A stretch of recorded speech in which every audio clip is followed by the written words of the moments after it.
Hello everyone, welcome to H Panel weekly show on UMD Media. Today we'll be talking about Mekelle, Addis Ababa Pretoria, a climate of war and peace. We'll start our show with this clip on the peace talks.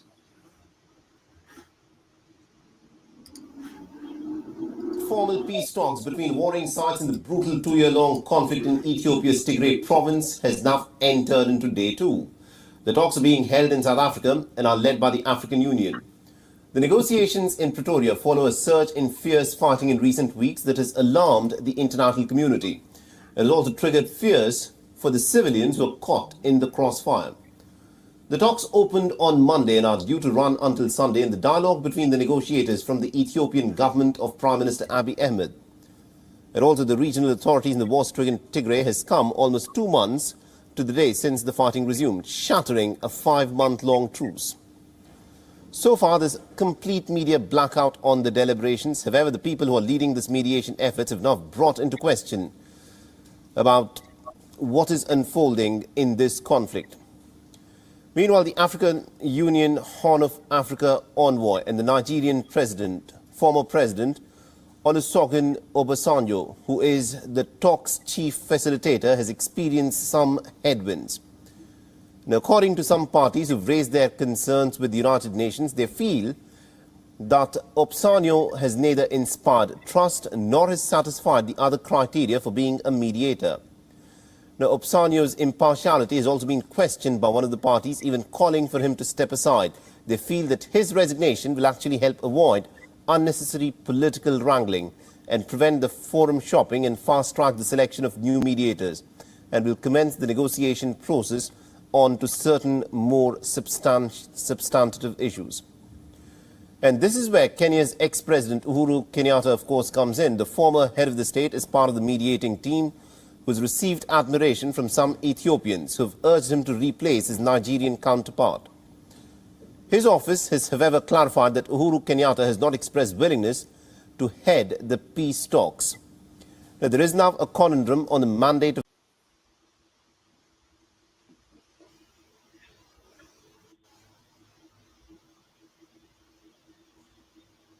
Okay, welcome everyone. Thank you for joining us today, panelists Faisal Grobler and Skel Kapisa. And we are waiting for Sagai Gabramadan to join us as well. Otherwise, we'll just start. Faisal, let's start with what stood out for you this week, as usual, and then we'll go to our topic today, Mekelle, Addis Ababa, Pretoria, climate of war and peace.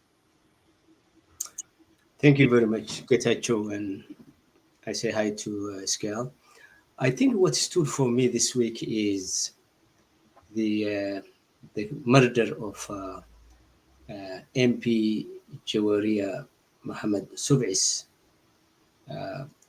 who was killed in Jigjiga. Jawaria has been in the parliament since the last election, and prior to that, she ran an NGO, mainly focusing on women development and education. The murder of Jawaria took place, I think, on the 25th at the Jigjiga airport. She was killed by a federal police force. She has taken a lot of leadership. She has been recognized by the United Nations, by the US as a Mandela Washington Fellow in that program, and she was here during the summer to receive that certificate and the award. On her death, the US Embassy in Addis Ababa also released its press on how sad they felt about the murder. Jawaria leaves behind several children and a large family, 6 sisters and a lone brother, who is now responsible for her children and also for whatever comes out of this unexpected death of Jawaria. What is sad about this, before I go to what had happened, is the fact that she went to the airport with her parliamentarian protection, drove a government car, and she was with another person who is also a member of the parliament. She was there to receive her sister who was coming from the United States. Juwaria is somebody who speaks fluent Somali, Amharic, Oromanya, and Hereri, Adaranya. She is somebody who can easily express what she wants to say to any person in Ethiopia, whether they're, armed forces or police. I think facts are coming out, but the soldier who killed her carried a Kalashnikov that carries about 30 bullets. At the end of the spree of his killing, only 4 bullets were left in his cousin. The rest he used. Juwaria was killed in a very sad way, where he basically shot her in the eye, that busted her brain, and she died on the spot. Her sister is also in bad condition. Upon hearing her death, her mom, who was manning her father, who is sick, also had a heart attack and stroke. The entire family is devastated by this. It shocked the entire Somali. I think every Somali group, including Congress for Somali Cause, or NLF, Freedom and Equality Party in Jigjiga, all of them released press to condemn what happened. The president of the region, Mustafa, is still playing games with the whole situation. And the demands that are coming from across the Somali community are basically 3 or 4. One of which is to completely remove the federal forces from the major institutions that the federal government controls through its police force and the army, all the way from the Haile Selassie days to the Mengistu days to the EPRDF days. Banks, customs, airports, all key ports are in the hands of the federal government. And I had to write an open letter to Prime Minister Abiy Ahmed to literally showing him that what had happened in Jijjiga is expressing the level of oppression that Somalis have sustained through the years.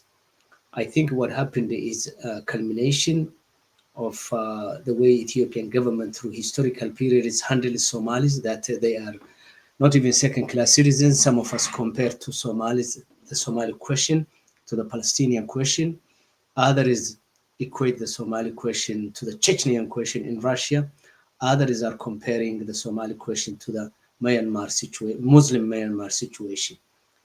When everything is said and done, the Somalis are sitting on a tinderbox of anger that could erupt any day. And actually it erupted 2 days ago when the rumors came out as to the death of Juwaria and the suspicion is why she killed. A lot of people are attributing to her death a little tweet or Facebook note that she wrote on October 19, where she criticized the Ethiopian Airlines, where she said Ethiopian Airlines discriminates against the Somali regional state people. They put extra charges for the services they provide in Somali region, unlike other regions in Ethiopia. This statement is true for the banks, for customs, for telecommunication services, everything that is generating some sort of government revenue is not in the hands of Somalis. What's happening is really that sometimes Somalis are humiliated at banks because the officers don't speak Somali and the customers are Somali. Forget about federalism in the context of the Somali region. People were shouting and chanting 2 days ago that Somalis are under colonial system. Basically, that's what they were chanting.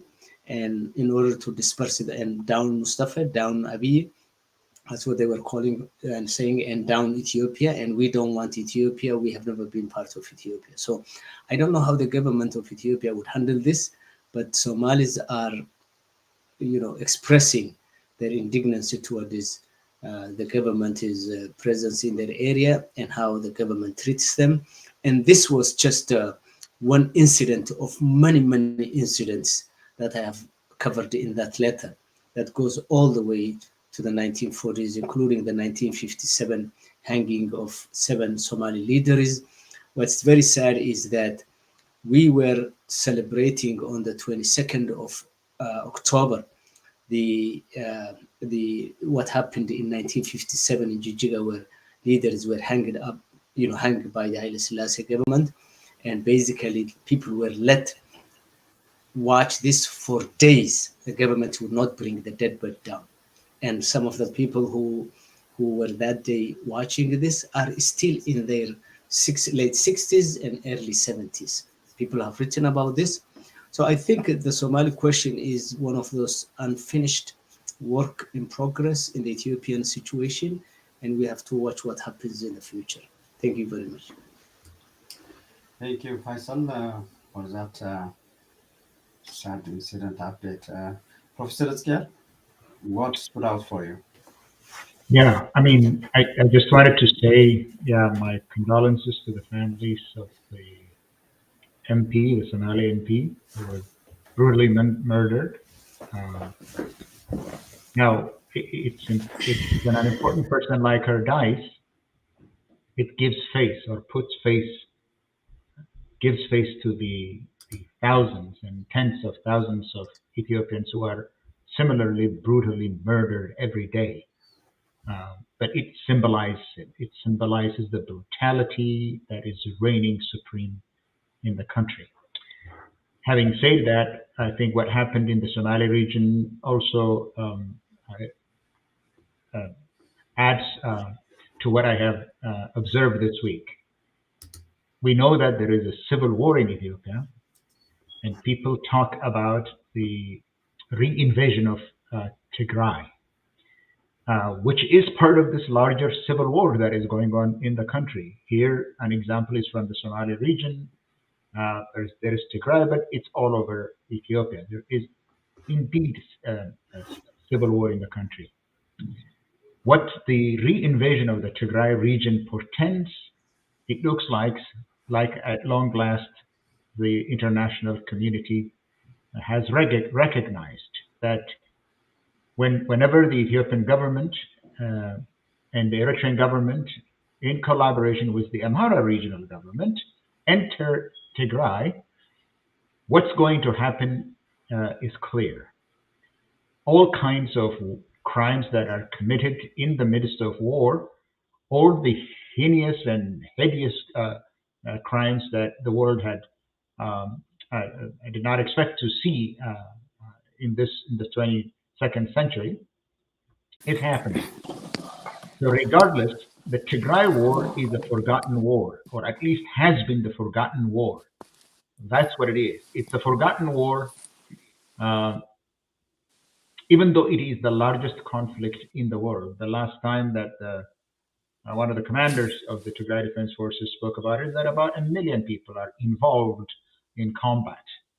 This is not about the support system. It's not about the logistics system. It is people who are actually involved in combat from Eritrea, from Ethiopia, from the Amhara region, and from Tigray itself. That makes it the largest war, with about close to 600,000 people dead, directly killed or indirectly died of the cause of war. The Tigray war is still the deadliest war in recent years in the world.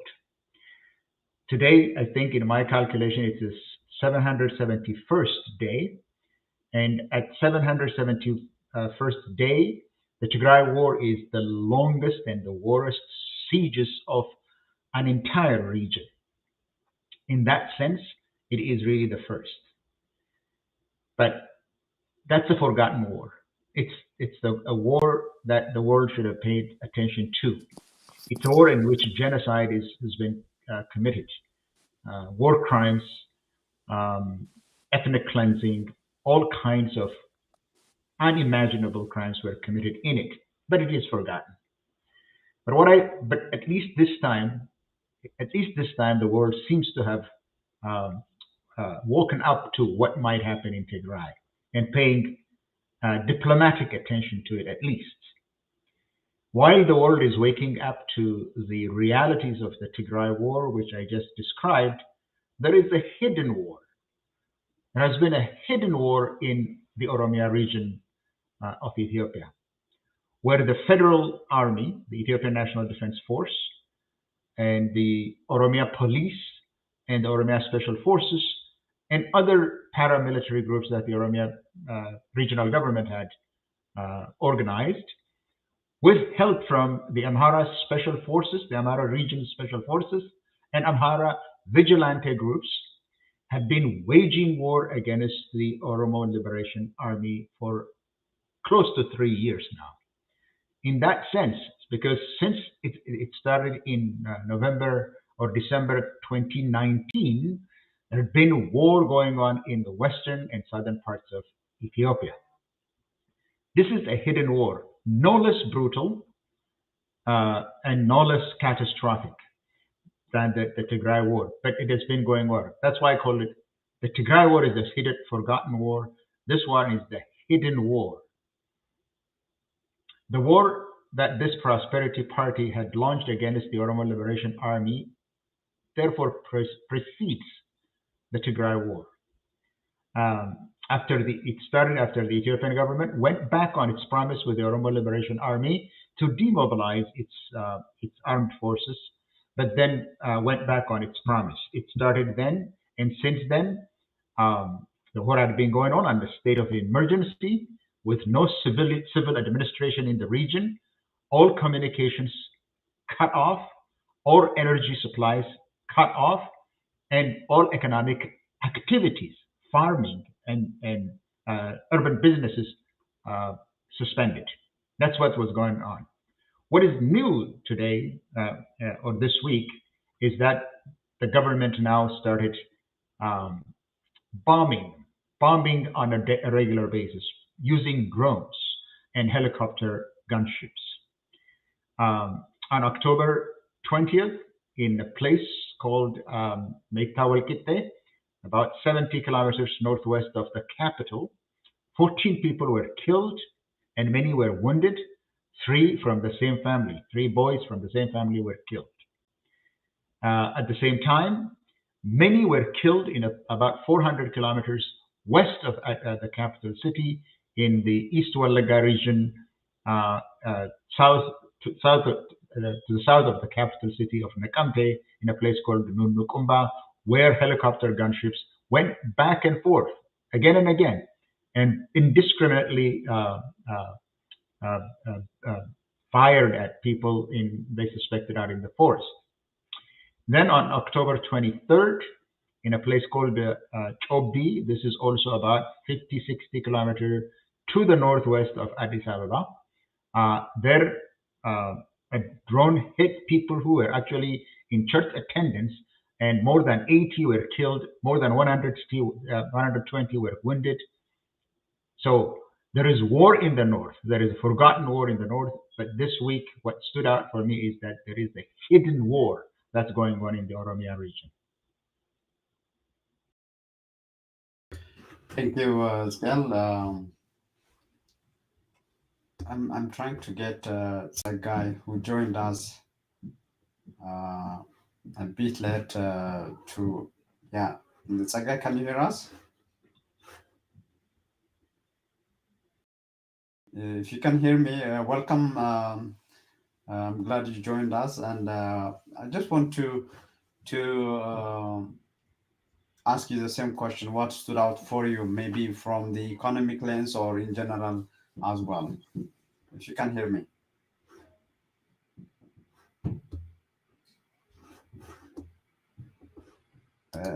I think you are muted. Can you try now?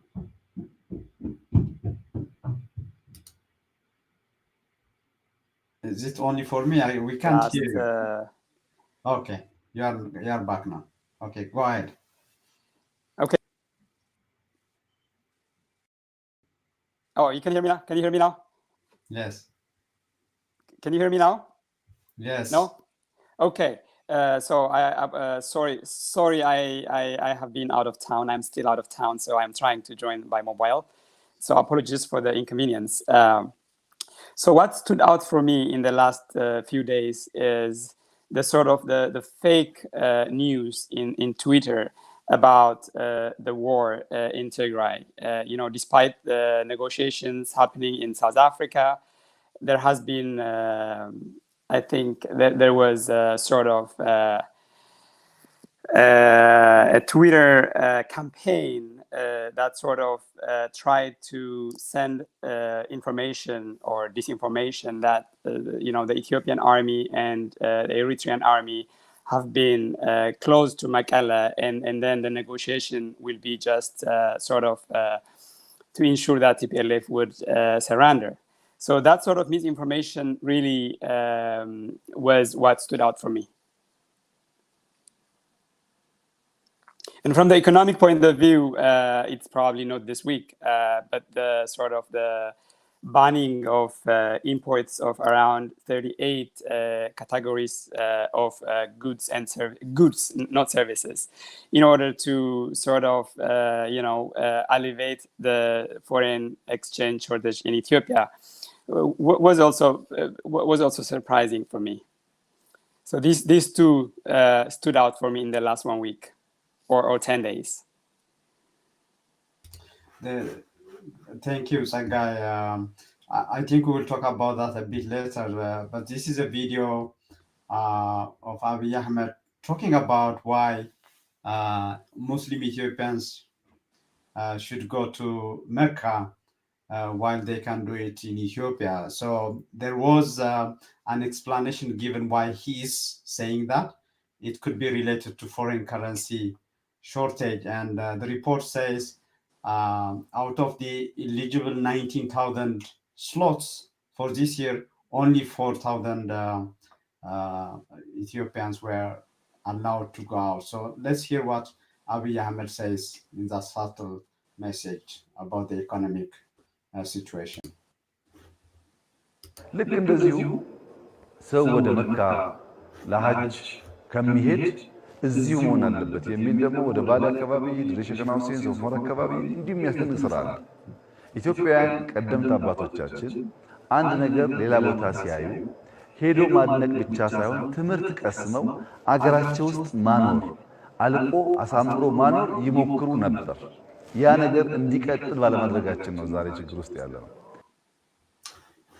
We will come back to that maybe at the later stage. So let's go to the topic of the day, gentlemen. So today we want to talk about Mekelle, Addis Ababa, and Pretoria. What's happening in terms of the peace talks, what we know, what is the unknown, and given the South African government said this should be over by Sunday, so we are less than 48 hours or around that from the deadline. We can start from there, or we can start from the war front, where I was showing the General Taddese Orada, who is the commander of the Tigrayan Defense Forces. He gave an extensive press conference yesterday to State TV in Tigray. And in Addis as well, we have seen Abiy Ahmed playing soccer.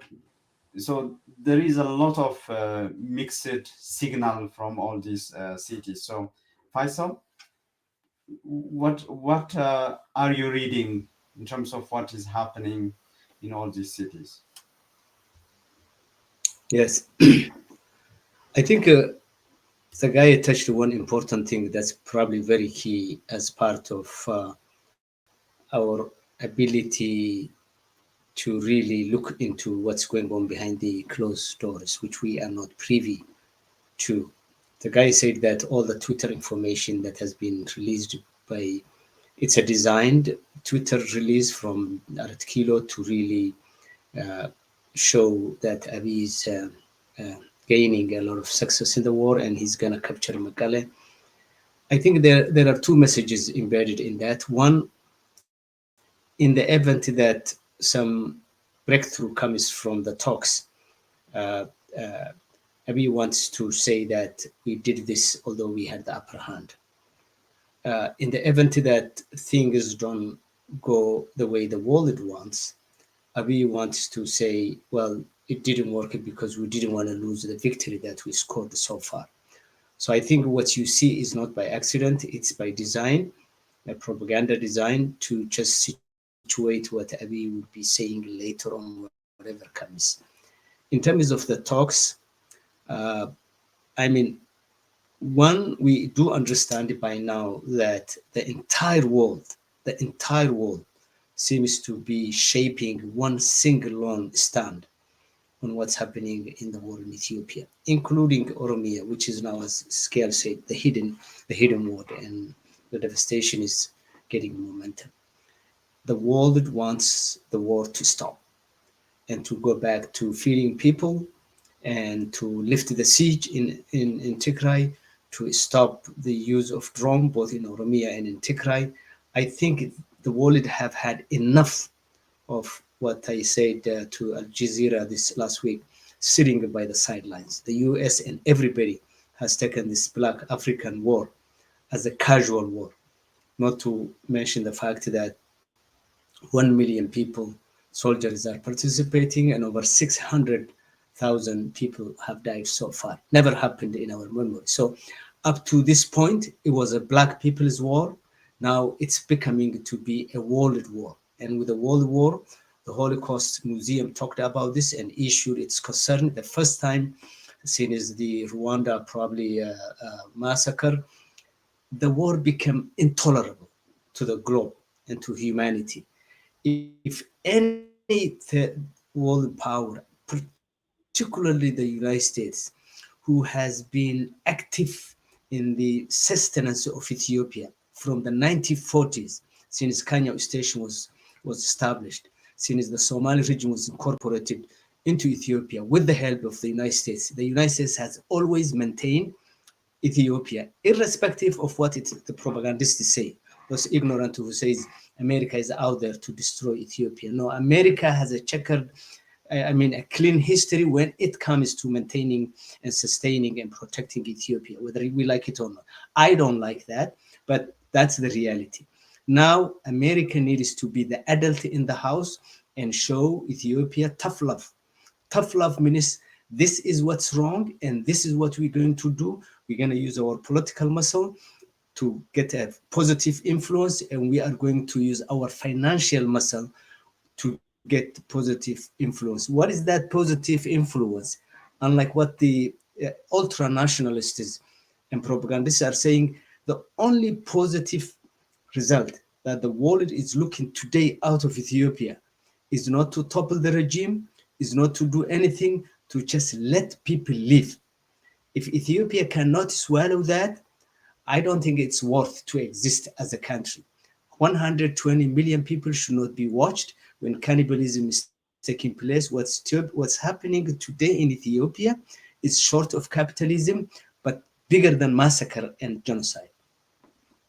So I'm not that much really pessimistic of what could come out of this when I look at Red Kilo's politics, but I hope some positive thing would come out to lift the siege, to start feeding the people, and then to lay a foundation for future peace talks. Just lift the siege. We have been saying about lifting the siege for the last year and a half on this station, and I think and I believe and I hope we will be proven correct that the world is ready now to lift the siege and start serious peace talks in the future.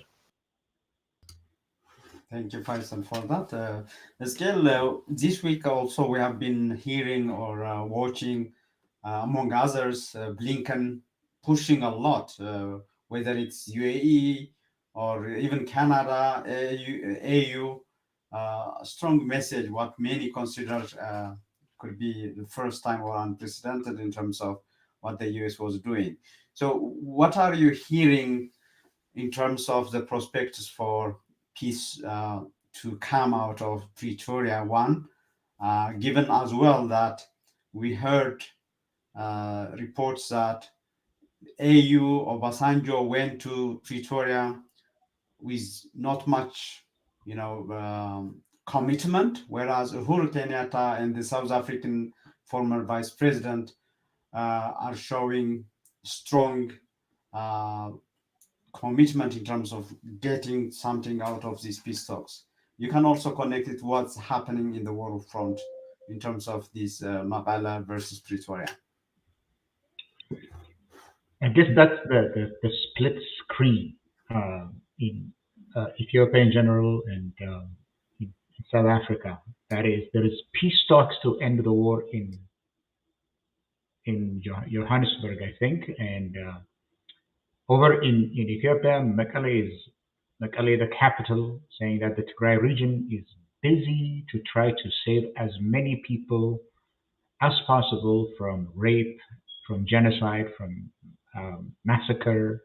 They're busy trying to defend people who have left the cities and trying to survive. So they're busy in Mekelle. They're really consumed by the scale of the danger that this re-invasion of Tigray had brought to one of the smallest regions of the federation in Ethiopia. That the forces of three governments, the Ethiopian federal government, the Amhara regional government, and the Eritrean government, have unleashed all the forces that they have, all the equipments that they have in their arsenal against this, one of the smallest regions in the city, in the federation, in the Ethiopian federation. So Mekelle is trying to survive. It's trying to protect its people. So they're busy on all fronts, even in areas that they had allegedly fallen to the Ethiopian government. So there is war in the west, there is war in the southwest, there is war in the south, there is war in the east, there is war in the north, with Mekelle being at the center. So Mekelle is busy there. Addis Ababa is noisy. Addis Ababa is very noisy. There is a loud noise in Addis Ababa, condemning the UN Human Rights Commission for its report. If you criticize the Ethiopian government, if you even tell the truth about the Ethiopian government, they come out swinging. They come out on all kinds of social media condemning everybody. It's not even disagreeing in a civil manner, but condemning everybody, whether it's the UN Commission or anybody else, is not spared the wrath of Ethiopia.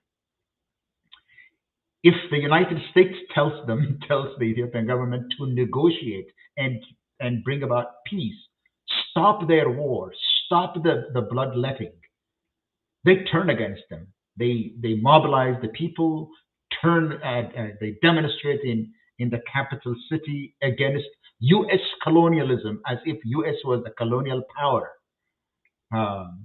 even when colonialism was at its peak in the world in the 19th century.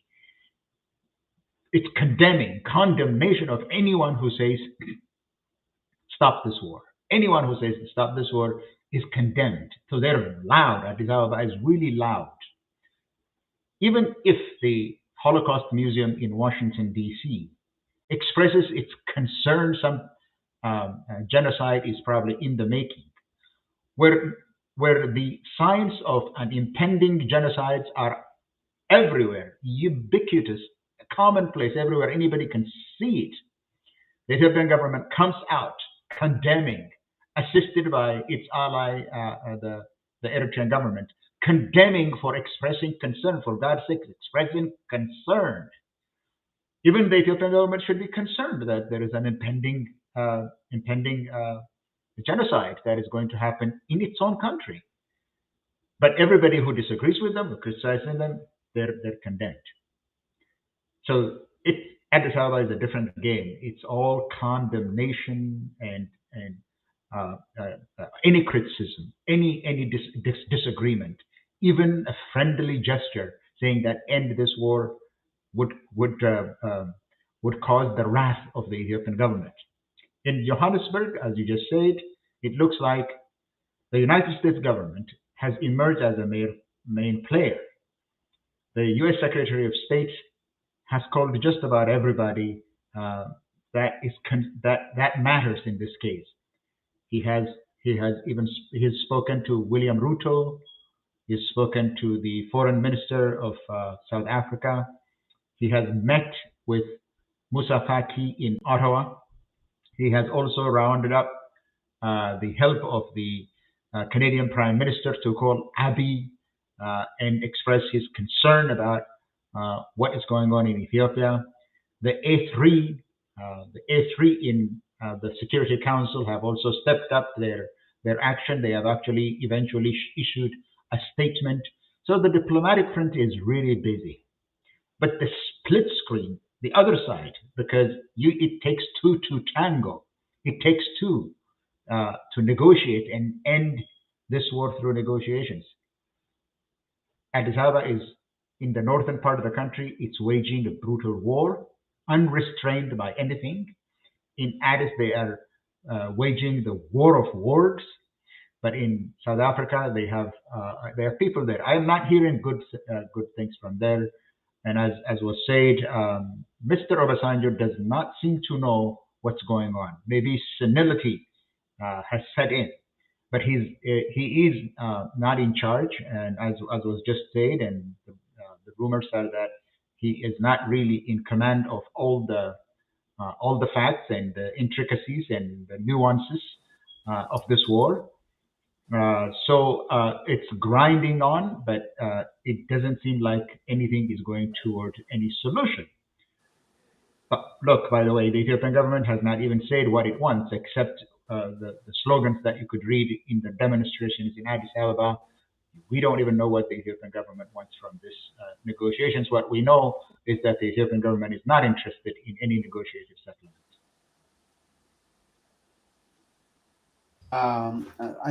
It's very important that you mentioned about how anti-West, anti-US noises are all over the place. In fact, a day or 2 days before the start of the talks, there was a countrywide demonstration organized by government cadres.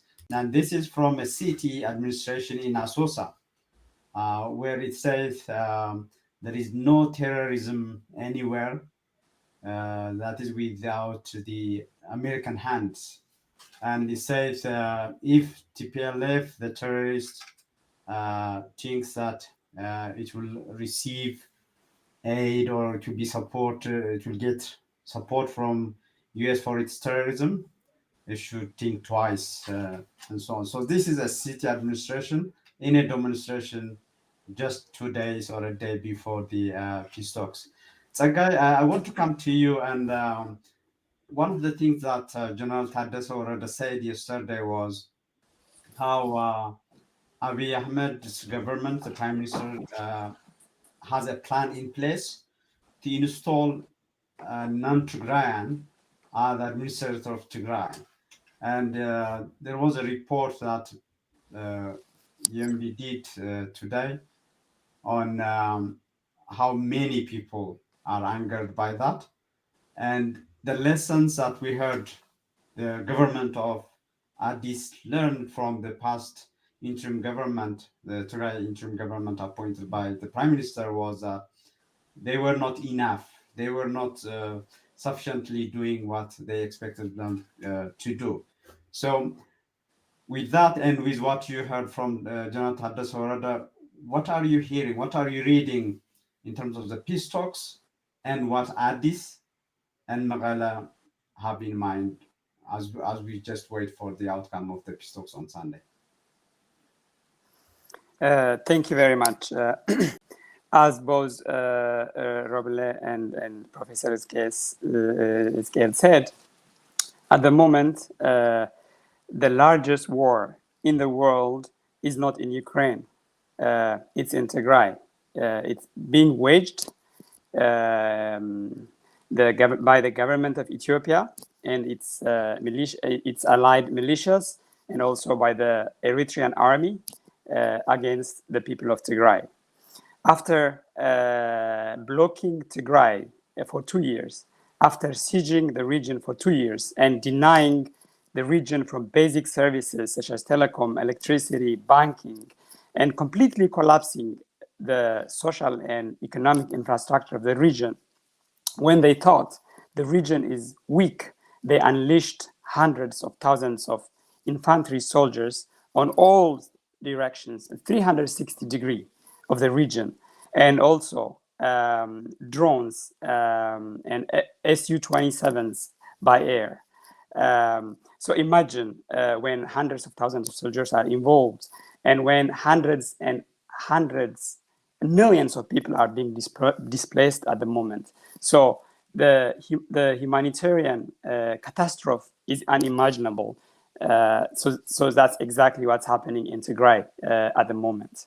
That's what's happening in the whole in most parts of Tigray at the moment. And when we hear that some towns have been controlled by the Ethiopian government and by the Eritrean government, and given what they did when those forces controlled the cities in Tigray about a year ago or a year and a half ago, so much atrocities was committed, sexual abuse, killing of young people, old people, women.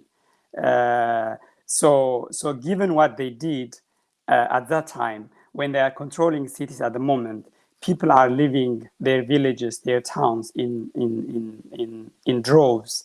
The scene is extremely disappointing. It's heartbreaking what we see in Tigray at the moment. And unfortunately, the world has largely ignored this atrocities, this carnage in Tigray. In Addis, there is a lot of misinformation. There is a lot of propaganda. They organized a rally pretty much in support of the war. And even though they were saying, it was, hands of Ethiopia, the West should not intervene in Ethiopia. Actually, the West didn't do enough. As if Ethiopian lives, Tigrayan lives, African lives do not matter. So it was the opposite. It was the opposite, actually, because some Europeans, some Americans spoke about being concerned. They didn't do enough, but they were concerned. Just for this, the Ethiopian government, the Ethiopian ruling party organized a big rally in Addis and the rest of the country. It was staged. There were even rumors that the subsidies actually prepared warning for people who do not take part in the rallies. So Addis, in my opinion, is in bubble. Even though the economy is in shambles at the moment, it's in some sort of a bubble. So it's so that's what's happening in Addis. In South Africa, we hear about the negotiations happening at the moment. The African Union is sort of the leader of this negotiation. Unfortunately, the African Union has failed Africans, has failed Ethiopians, has failed Tigrayans in the last 2 years. Instead of telling the truth and condemning the war and trying to genuinely bring the parties to peace. At the beginning, if you remember, the African Union said this is Ethiopia's internal matter and no one should intervene.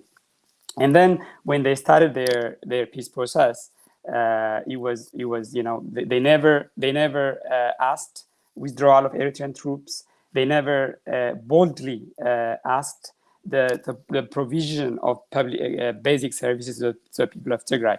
So for me, the African Union so far has been actually like a gatekeeper, so that the European Union or other countries couldn't do anything, because the African Union was there to sort of lead any peace process. Fortunately, in recent weeks, with pressure from the US and from the European Union, probably the African Union showed slightly more commitment in terms of organizing these negotiations. But still it's not enough, in my opinion, because another member country of African Union, Eritrea, it has crossed its border into Ethiopia and is controlling towns. And I am surprised why the African Union does not condone that. So when I see these things, I still have concerns, but it's sort of the right, it's steps in the right direction, at least. But then given the propaganda, the Twitter propaganda that I sort of tried to mention earlier, where the Ethiopian government was to sort of create this image that it's winning the war. So this sort of undermines the negotiations in South Africa. So this makes me doubt whether the Ethiopian government is genuinely committed to solve the problem peacefully. And in terms of what General Warada talked about, the plan by the Ethiopian government to install leadership from elsewhere in the country to Tigray is if it's true, it's extremely disappointing. The federal system was meant to sort of share power between regions and the federal government. It was not meant for someone sitting in Addis and sending a leader to the people of Tigray. So the people of Tigray have fought for sort of self-determination, for determining their own fate, administrating themselves since the first Wayane, Adama Wayane, since the 1940s. So for me, it's extremely surprising that if it's true what General Tadesse mentioned, that there is a plan to sort of send a leader, an administrator of Tigray from Addis. This is laughable for me, and it's not going to be accepted by the people of Tigray. And planning this while you are doing a negotiation also is not consistent. So it sort of sends to me that they don't seem committed for the peace which is happening in South Africa. Back to you. Okay, thank you, Sargai. Faisal, given what we have been discussing for a number of months on this platform, and you and Scale and others, we're seeing that the Ethiopian government, given its partnership with Asmara, is locked, and there is no way out of that. And many people are saying that has even become, worse. So what is your advice, if any, to the US in terms of unlocking this kind of vicious circle of just taking a break and then start another war and so on? So the general was saying, in fact, the assessment in Asmara, Addis, in terms of what they have achieved so far, until day after until yesterday, I guess, he was saying that they said that we are winning because there are people who are leaving the TDF areas, so displaced. So he was referring to that as an objective. So there seems to be a lot of mismatch between what the US might be looking for and what Addis is delivering. Faisal. Yeah. I think the US has a lot of homework to do, and so is the African Union. Abiy did one thing to Ethiopia that can never be remade, if you will. I think Abiy destroyed the fabric of Ethiopia, in my opinion, and I would say how. I think he has started, and I saw earlier you posting civil war. I think he has started a very devastating war in Ethiopia's core region and the belly of Ethiopia. Never ever happened historically at the same time, where the north is locked in a massive war. between Tigray and Amara. And at the same time, a huge, devastating war simultaneously to take place in Oromia, which is really the anchor of this country. Whether an Oromo had the power or not, Oromia is the anchor of Ethiopia. So basically, the three major regions, quote unquote, that Ethiopia claims is today locked in a very vicious civil war. How you will undo that would require probably a huge person that's not in the scene at this particular time. I think also in the era of Abiy, Ethiopia overcashed, overused the concept of Pan-Africanism that has served Ethiopia for many, many years. Africans have always overlooked when Somalis were beaten badly to the ground, all the way from the 40s and massacred. Africa never raised an issue where Oromos were humiliated and beaten and killed. The same with Sidamas and Gambelas, because Ethiopia always hid under the banner of being a great image of Africa. That has been busted now. Forget the little sort of reluctance that the guy mentioned about the African leadership. Ethiopia stands naked today in the eyes of the world, and indeed in the eyes of millions of Africans who will no longer give Ethiopia that mystique exceptionalist kind of role given to Ethiopia by the rest of Africa. So there are two forces, in my opinion, that are today at a crossroad, and where they go and what they do will also determine their role in the African continent. One is the AU, Africa Union, which was established in the 1990s when EPRDF took power, and it was people in the EPRDF who played a significant role in the formulation of the Africa Union, with one parliament, commissionaries, this and that. If they don't bring some resolution to the largest war in the world, as a scale, and most of us have been saying for a long time, the relevance of the Africa Union is not there. If the US doesn't at least bring some resolution to this conflict, both in Oromia as well as in Tigray, but particularly bringing some tangible results from the South African talks, at least to lift the siege, to let humanitarian aid, go, and to silence it against. If America cannot utilize its financial and political muscle, which, as Askar was saying, it has been rallying those forces in the last 2-3 weeks, and we see some movement. If America fails to do that, America would be failing to silence the loudest guns in the continent of Africa, seeing as Africa got independence in the 1960s. The Mau Mau movement and the Biafra War were the most memorable conflicts. The Tigray War and the silent, hidden killing fields of Oromia would again be in the annals of the history happening while AU is sitting in Addis Ababa and drinking cheap wine over there, and America just practicing futile diplomacy. Now, three things I think should be done if we are about to really get out of this quagmire. One, the best and most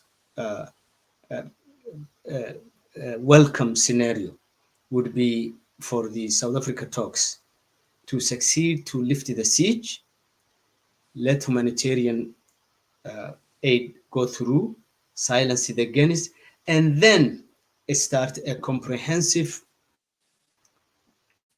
talks, national talks, including Oromia, including Somalis, including everybody. But we can wait that for a little while. But if we can get that first three things out of this conference, I think it will be successful. If Arat Kilo plays its game, as everybody here echoed, and they try to manipulate the process, then the second best scenario that the West and America can do with all its muscle is to think of a safe corridor to be opened. You cannot watch 6.5 million people die. You cannot watch a nation within Ethiopia being invaded by the forces that Scale and Zagai mentioned, including a foreign force. It just does not add up. It kills the global village that we have been talking about for a while. So that is the second fallback if talks fail in South Africa, and we will work towards that hopefully. And if both are not achieved, Ethiopia would be on the gates, the hell gates of disintegration. Definitely, Abiy is breaking and ribbon cutting for parks, which in my profession we call the urban renewal, which does more damage in urban planning by just doing demonstration projects at the expense of poor people. Will just put Ethiopians and real Ethiopians in holes more than what Abiy thinks. I've seen him today walking some through some demonstration projects in Toto, and I was just wondering and saying, is this guy really getting revelation from the skies that we don't see? Because with all this damage and the destruction that we are talking, he's talking about chunk changes and beautification projects, which are zero to the average masses, unfortunately, and that's a field that I know very well. Thank you. Thank you, Faisal. Scale, even some are comparing and contrasting who is in Pretoria in terms of the negotiation representing Ethiopia and representing Tigray. So in the announcement months ago, the government said the negotiating team will be led by the Deputy Prime Minister Damaga Mokonnen, but we are hearing that Mecca is not even in Pretoria, whereas there are 7 from Ethiopia side and 7 from Tigray side. So they are saying maybe even the mega not going implies that there is no really seriousness in terms of what the government is also hoping to achieve from that. With that, and I want also to ask you in terms of the demands from each, in terms of what they want to achieve vis-a-vis what the international community, including the US, can push on. This war started. I mean, the attack is coming from Eritrea this time on multiple fronts. There are a couple of fronts on the southwestern side. Maybe there are Eritrean soldiers in that area, but Ethiopian troops, Ethiopian soldiers have been poured into Eritrea, and the attack on many fronts, from the west to the east to the northeast, it's coming from Eritrea. The commander-in-chief of this war is not Abiy Ahmed, it's Isaias Afwerki. The command center is in Asmara, not in Addis Ababa. So whether Mekelle Mekonnen is in Johannesburg or not, it doesn't matter. Mekelle Mekonnen is the third person in the hierarchy of the Prosperity Party. He had been pushed to irrelevance in the last conference. So even if he were in Johannesburg, it doesn't make any difference, because the road to peace does not go through Johannesburg. The road to peace in the whole region goes through Asmara. If Asmara is not evicted from Ethiopia, in general, there will be no end of hostilities and there will be no lasting peace in Ethiopia. There will be no lasting peace in the Horn of Africa as long as Isaias Afwerki is on the throne in Asmara. That is the linchpin here. Is the world ready to do something about it? The Tigray government had said something. Is the United States ready to do about it? Well, aren't they saying in the world, and especially the United States, that they are supporting Ukraine? The Zelensky government or Ukraine, they're pouring billions of dollars in the latest weapons because Russia violated the rules-based world. So they are supporting Ukraine to preserve the architecture of peace and security in the world. That's exactly what happened in Ethiopia. A dictator, a brutal dictator, a despot from Asmara invaded Ethiopia. It invaded Ethiopia. Tigray, the last I know, is still in Ethiopia, so he invaded. He violated the rules-based world. They cannot end the war through negotiations. If they cannot end the war through negotiations, if they want to protect people from genocide, then help the Tigray Defense Forces so that they can defend themselves and protect their people and foil the conspiracy to commit genocide, recommit genocide, go over at it again. Look, there are one thing that Eritrea and Ethiopia have different objectives in this war, but they agree on one thing, that Ethiopia's experiment with democratization, federalization, and constitutionalism does not sit well with Isaias Afwerki. Abiy has made it his mission to make himself king. We thought that was a joke. We thought that it was not serious when he was saying that he wants to be the seventh king. But since then, whatever he has been doing in Ethiopia has been trying to make him the king of Ethiopia.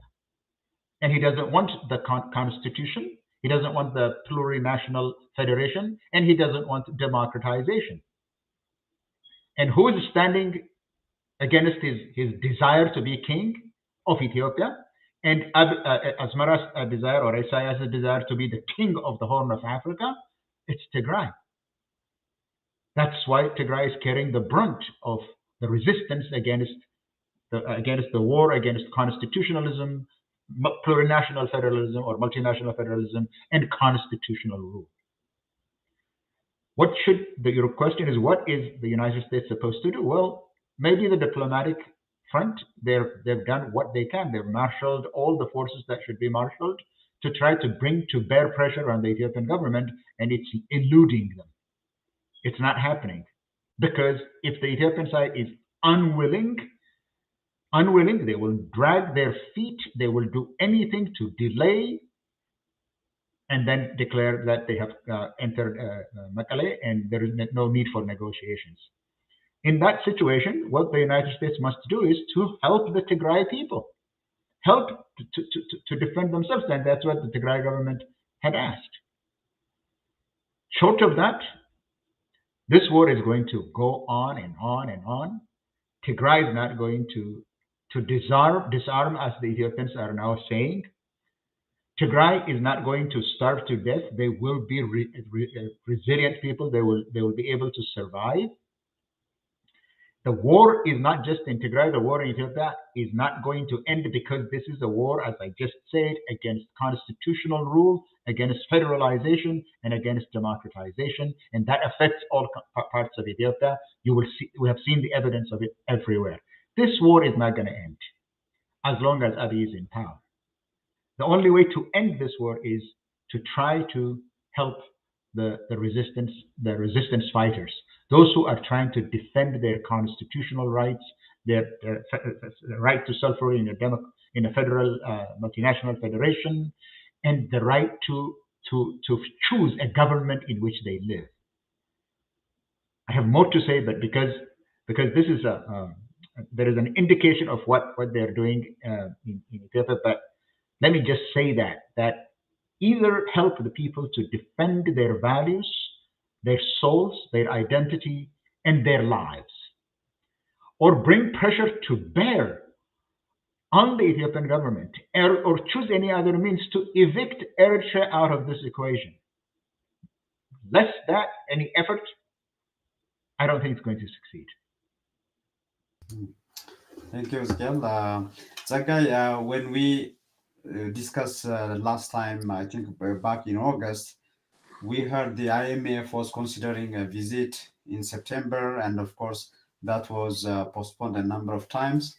And recently the Ethiopian delegation, led by the Minister of Finance and his deputy and others, the advisor of the Prime Minister as well, were in Washington, meeting with the IMF, World Bank, and so on. He mentioned about the 38 items and other measures that are being considered in Addis.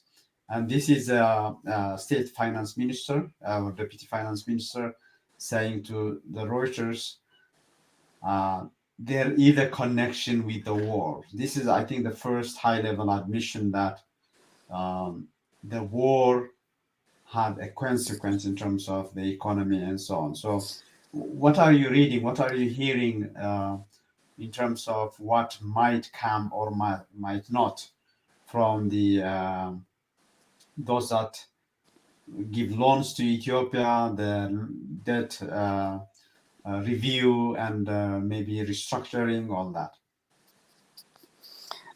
Yes, so as I said at the beginning, the Ethiopian economy is in shambles at the moment. There is 30+% inflation. Government deficit is increasing. It's around 4% of GDP at the moment. Anything more than 3% of government deficit, 3% of GDP is dangerous.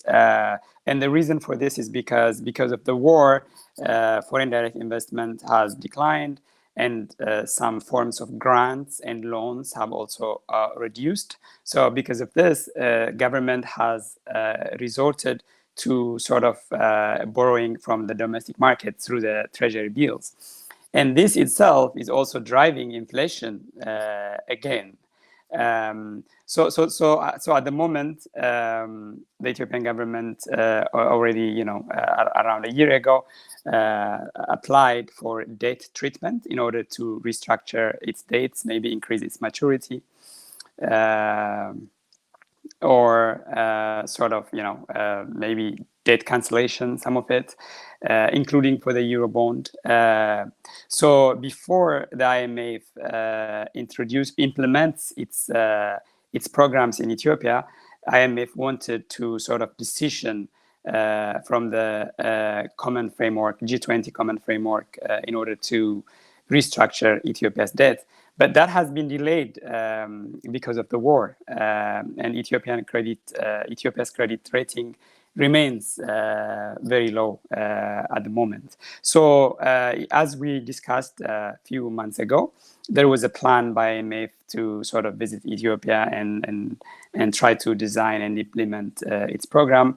But the debt treatment of Ethiopia under the common framework hasn't happened yet because the war is still ongoing. And of course, my fear about the current negotiation is this negotiation a way to sort of say, oh, we're doing something, give us money, or is it really genuine to solve the problem? We don't know. But I think as long as this war continues, as long as the suffering of people continue, the Ethiopian economy will continue to deteriorate. And I hope, external support to the regime will be reduced. Otherwise, it will be tantamount to sort of supporting a government which is practically punishing its own citizens, more than 7 million people. Starvation being used as a weapon of war. So, sort of supporting such a government would be supporting sort of genocide. So in my opinion, I really hope that this negotiation is genuine and it will take us somewhere. Otherwise, the international community, the European Union, the United States should sort of put even more, sanctions, even more pressure on the government of Ethiopia in order to, solve the problem peacefully, so that the human suffering ends. So at the moment, as I said earlier, even the rest of Ethiopians are sort of being affected by this war through the sort of the slowdown of the economies, through unemployment, through inflation. Eventually, the full impact of the war will actually come later. So addressing the problem peacefully will not only benefit the people of Tigray, but the rest of Ethiopia as well. Thank you, Zagay, for that insight. Gentlemen, thank you for your time. So let's go quickly to the final thoughts from each one of you. Faisal, what's the final thought for you? Yeah, I think through the war period, that's the last 2 years, Abiy became hostage to two forces, and they're holding him, and he doesn't know how to move out of that. One force is, as we mentioned, the Eritrean government. It's really unthinkable that Abiy would do something that Asmara does not want. He put all his big portion of his military prowess in Asmara, including some of his command centers, some of his planes.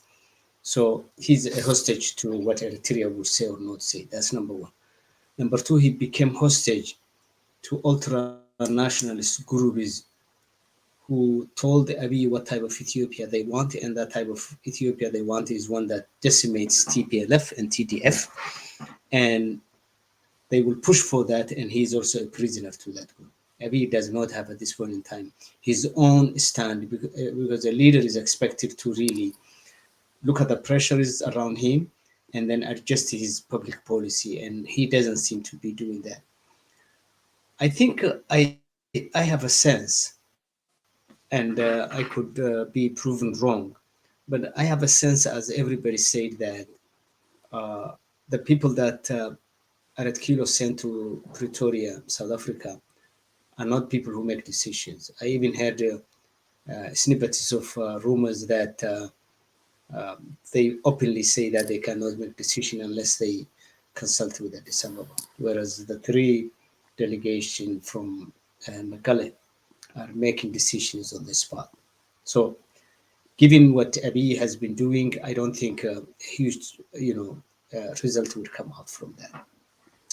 But at the same time, I think from there on, the international community will probably take a different posture than they have been taking up to this point. I think this time around, they probably will be more outcoming, more pressure on Abiy, including the IMF and the World Bank pressures. I don't think they will get any more adjustment of their financial package until some change comes. Because this money comes from Citibank and different banks, and people don't want to put their money where civil war is taking place, and the civil war seems to be expanding. I think this is the first time also we are hearing that legitimate media of all, Voice of America's English program, asking UN bodies that went to investigate drone issues, where the drones are coming from. I just watched a news clip where the UN commission that investigated the damages that were bestowed upon several refugee camps literally were asked, where did Ethiopia buy the drones from? And according to the report he read, in answer to the VOA, that person said that the drones were, at least the ones that they found, are from Turkey. So the next phase of the wall is to pay attention to who is supplying Ethiopia the drones, which they know. I think Scale mentioned the EU's engagement with Blinken. I think that's also a sign to be watched as to whether EU would be stopping its funding for Abiy to buy the drones. If not, social groups and civic groups in America can also do work around the governments that are supplying the drones. Then I see some movement that America already has utilized its political power to at least change the course of action. As of last Friday, on the 21st of this year, as we know, the United States and the Homeland Security passed the decree to issue all Ethiopians who are in the United States the refugee protective status. That is a declaration from the American government that Ethiopia is no longer a safe country to be returned to. It's a huge move. It's one of the political tools that the United States has in order to put a government like Ethiopia on the spot. And I think from there on, if things don't change, all the legislations that were sitting in the back burner could come, and Ethiopia could be facing sanctions and measures coming from the United States. Eritrea is really would probably not get out unless the West, as the scale was saying, take some drastic measures. As you know, half of the Eritrean urban population, or even more, uh, are out of the country. They have immigrated because of the pressures and lack of democratization and pressures that they have. So for Isaias Afwerki, incursions and the war he started in Tigray is not a small feat. It's do or die. Here I join company with Scale to say that the West needs to pay particular attention to what strategy is needed to eject Eritrea out of Tigray. And I would even take further this issue. I think Isaias finds himself in a do or die spot. If the Tigrayan issue is resolved and Tigray and Aret Kilo come to some sort of consensus, then there would be two scenarios. One, Ethiopian government would be forced to eject Isaias out of Tigray. And what would that happen?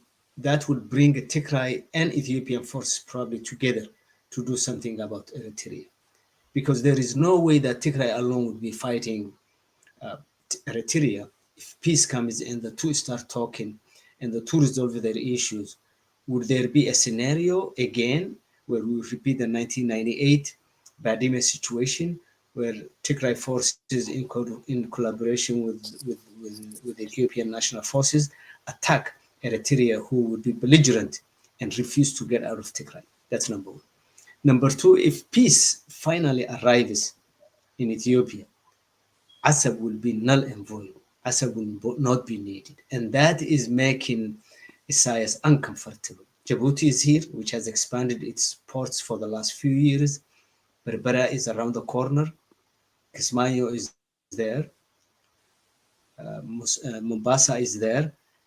Very seriously is Isaias feeling lonesome. So the only way he can get attention and a role is to really disrupt the whole of situation. So the number one cardinal mistake that Abiy did to begin with, and he would be married to this problem, is by inviting Isaias. Getting out of Isaias, marriage would be a huge, huge project in itself.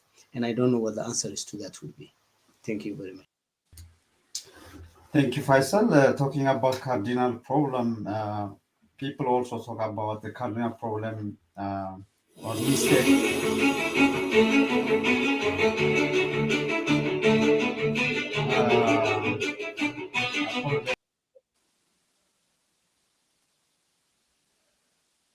Is that coming from Aret Kilo or what?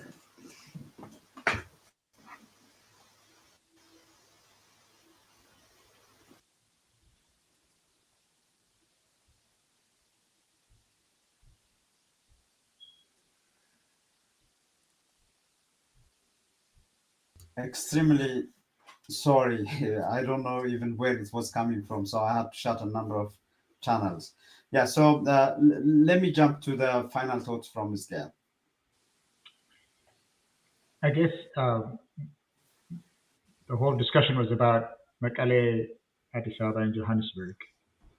If I start from Johannesburg, the two sides are quite far apart.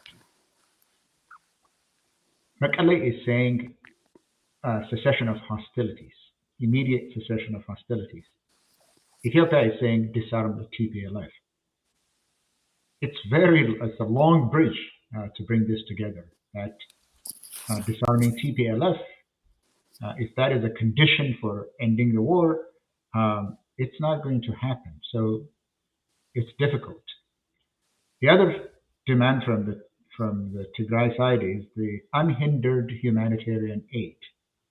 Well, the Ethiopian side is saying unhindered humanitarian aid, yes, but only in the areas where Ethiopia now controls. In areas that are still controlled by the Tigray government, there is no. It's not about unhindered. There will be no humanitarian aid. Tigray is asking for services and the Ethiopian government is preparing the Tigray for its own rule. Only then would public services would be restored to Tigray. As long as the TPLF is ruling over the Tigray government in Mekelle, Addis Ababa is not going to turn on the public services. Tigray would want to return to the status quo ante. If that was the case, the Ethiopian government was a responsible government that is loyal to the constitution and the multinational federation. The Ethiopian government should have been on Tigray's side to evict the Amhara illegal occupiers of Western Tigray. It's not doing that. It hasn't. It should do that. That's what the constitution demands of the federal government. That is what its mandate is. That's what its reason for existence is. They haven't done it. So they're far apart. Pressure could bring them together. International pressure could bring them together. What are the instruments in the toolkit of the international community? It's economic sanctions. Well, I don't think the economic sanctions had worked on Eritrea. He could impoverish the livelihood and the belongings of the people of Eritrea could be pulverized, and Isaias doesn't care. And this he has transferred it to Abiy Ahmed. I don't think Abiy Ahmed cares that much about the economic impact on the people, as long as he could stay in power for one day, and he has the wherewithal to do that much. It's not about the livelihood. It's not about whether the government functions or not. What matters to him is if he is in the corridors of power, enjoying the trappings of power. That's all he cares about. So pressure, sanctions, more sanctions would work on Abiy. I kind of doubt it. Abiy is determined. And what was raised earlier about, I think the guy raised it, and General Werede also raised it yesterday. The appointment of Alamusime must signal the intention of the federal government. The Ethiopian federal government is intent on dismantling the three cornerstones of the 1991 settlement: democracy, federalization, and constitutional rule, and the use of the legal means to resolve all conflicts. He has violated all of that. He wants a unitary state with an autocrat at the top. To send Alamusime as the head of an Oromo, as the head of the interim government, that is probably an interim government of Tigray, with a phalanx of Amhara and Afar and others who would be the Warada administrators and then administrators. It's not just Alamusime. They have them ready to administer everywhere at all levels. That should signal what the intention is. The intention is to begin to destroy the Tigray government, the Tigray regional government, and install the government in Tigray, a unitary government appointed by the center. That's what he is doing. It looks like he's in a temporary one for now, but that is going to happen everywhere in Ethiopia. When they were he was in Bahir Dar for the Tana Forum. Abiy invited his council of ministers, all of them, to Tigray, to tell them that the war in Tigray had ended, and that they should go back to Addis and prepare the cluster for the rest of the regional states. Oromia to be dismembered into 8 clusters. This is what he said in. So he has a program. He has a program. His program is to begin the unitary state that he'd been dreaming of in Tigray and then expand it elsewhere. He has no interest in peace, and I don't think whatever the international community could bring to bear on him matters. He is quite determined, and he has Isaias leading the way. This is not going to be a situation that would end through negotiations. If Abiy is a rational man, he would not have proposed yesterday to save some dollars. He would not have proposed the suspension of the Umrah or the Hajj, the suspension of one of the pillars of Islam, that is the Hajj, and replacing Mecca with Bale. I don't think a rational person with about 60% of its population being Muslim would propose anything like that, to tear the Ethiopian Muslims from the rest of the Islamic Ummah to save dollars. I don't think so. We're not dealing here with a rational man. I don't think it's going to work. Thank you, Mekelle. Zagai, final thoughts? Yeah, just two things. One, it's extremely disappointing that the provision of basic services to people is up for negotiation. Even the UN group that investigated violations during this war has found that there is evidence that the Ethiopian government has been using starvation as a weapon of war. So the Ethiopian government should be held accountable for this. It's not something that you go and sit and say and beg for it. So anyway, we are where we are at the moment, and that's also up for negotiation in South Africa. But at any rate, I really hope that these negotiations take us somewhere. But if not, it's high time that the African Union leave and other groups who can put real pressure, like the United States and the European Union, show commitment to solve this problem. The African Union, as I said earlier, Pan-Africanism, unfortunately, was being used to sort of hide atrocities in the name of African solutions to African problems. It's enough. It's high time now for the African Union to show true Pan-Africanism by standing for the people of Africa. And if not, if this continues to be ignored by Isaias and the regime in Ethiopia, then it's high time that countries take measures bilaterally that might sort of pressure this groups to come to peace. Thank you. Thank you very much, Zagai. Thank you, everyone. I want just to announce that the H panel will not be on air for the coming 2 weeks.